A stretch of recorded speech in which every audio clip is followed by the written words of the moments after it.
ସୂର୍ଯ୍ୟପରାଗ କେଉଁ ତିଥିରେ ହୁଏ? ଉତ୍ତର ଅମାବାସ୍ୟା।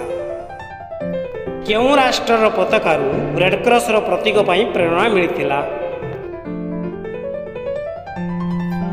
ଉତ୍ତର ସୁଇଜରଲ୍ୟାଣ୍ଡ।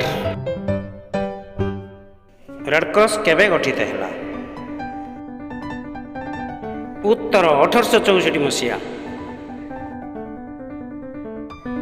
ପ୍ରଖ୍ୟାତ ଗଣିତଜ୍ଞ ଏସ୍ ରାମାନୁଜଙ୍କ ଜନ୍ମ କେବେ ହୋଇଥିଲା? ଉତ୍ତର 1887 ମସିହା ଡିସେମ୍ବର ମାସ 22 ତାରିଖ। ପୁରୁଷ ଓ ନାରୀ ମଧ୍ୟରେ କାହା ମସ୍ତିଷ୍କର ଓଜନ ଅଧିକ? ଉତ୍ତର ପୁରୁଷ। ମୋହନ ଦାସ କରମଚାନ୍ଦ ଗାନ୍ଧୀଙ୍କୁ ମହାତ୍ମା ବୋଲି କିଏ ପ୍ରଥମେ ସମ୍ବୋଧନ କରିଥିଲେ?